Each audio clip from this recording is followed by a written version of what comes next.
are now in the longest shutdown of the U.S. federal government. Turmoil in Washington is echoing throughout the west coast of Central Florida. Let's start with air travel. The Federal Aviation Administration is cutting air traffic by 10% in what they call high-volume markets. Tampa International Airport as well as Orlando International Airport are on the list. Airports in Miami and Fort Lauderdale will also see significant cuts to airline service. Turning to families struggling just to get by in terms of food, the Supplemental Nutrition Assistance Program, commonly known as SNAP, has cut benefits. The Trump administration, in response to a judge's ruling, plans to provide partial SNAP benefits this month, but the move will not help recipients right away. Officials say only about half the amount people normally receive will be in the next payout. Local nonprofits say the demand for basic necessities has spiked in the last week, and they're warning the need is expected to grow. Stay tuned as we talk with Feeding Tampa Bay shortly.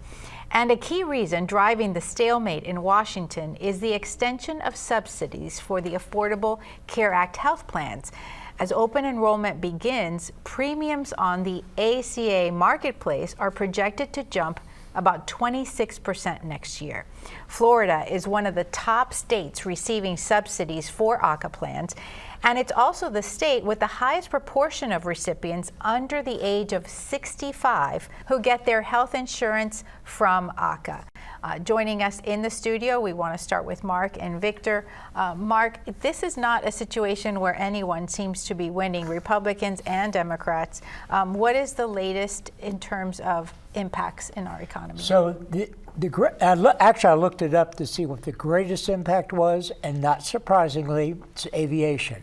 That's really the biggest impact because people traveling there this week, they're going to cut back 10% of all travel from Tampa, Orlando, other places in Florida. Secondly is the SNAP benefits. That's obviously another big consideration. But as I looked at this, I said, you know, what's frightening about this is 42 million people are on the SNAP benefits. It's like 12% of our population. I think we got a bigger crisis than just a one-time government shutdown. We've got people that are living off, and the reasons are legitimate. They're elderly, handicapped, and children. But we got too many people relying on the government, and then when government shuts down, it all falls back. This is not the first government shutdown. That's correct. You've witnessed others.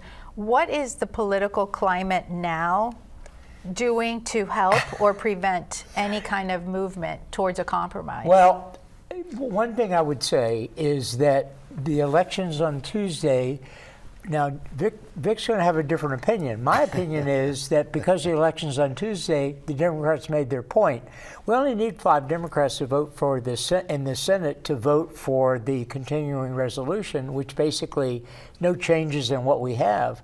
And now that they've had that success, maybe they'll vote for it. I think Victor has a different idea on that, though. Yeah, I mean, we can't talk about everything we're talking about without what happened on Tuesday. Tuesday was a landslide for the Democrats. It's a sorely needed victory for a lot of us. Well, I mean, you can say blue states, but it was Georgia's not necessarily a blue state, and they had 3 statewide seats that ran all Democrat for their Public Service Commission, but that made national news alone. Pennsylvania Supreme Court had 3 Democratic Supreme Court justices reelected. Pennsylvania goes back and forth a lot. It's not exactly a blue state. So, yes, I think in light of what happened on Tuesday, the big landslide that happened for the Democrats from California to New York, I think that puts everything we're in a whole lot. Because what it's proved is that the people are pretty much fed up with what's going on in Washington. They see the Republicans controlling the White House, the House, and the Senate. And the majority, and we have the Mr. Art of the Deal sitting in the White House, and if he can make a deal, this is the time to do it, because the SNAP benefits, Mark's right, 42 million people depend on that. These are kids, women, children, elderly people that are going to be food insecure. They're a lot more important, even though before we went on the air, TIA, Tampa International Airport, just announced that they're going to lose about 50 flights. at the airport, so that's news. The second part is the food situation is dire because the people are going to have on later on after us are going to talk about how serious it is, the food situation here in just Tampa Bay or the Bay Area, within everybody within listening to this show. Right. So this is very serious. They look at the people in power. You can blame. And first of all, the Democrats are not going to crack. There's a few Democrats that have gone along with this. And the second thing, most important, we can't lose sight of the fact that this continuing resolution expires in a week. So even if vote for it now, it's no good in 7 days. So they're going to have to go back to Washington. The House hasn't met in a month.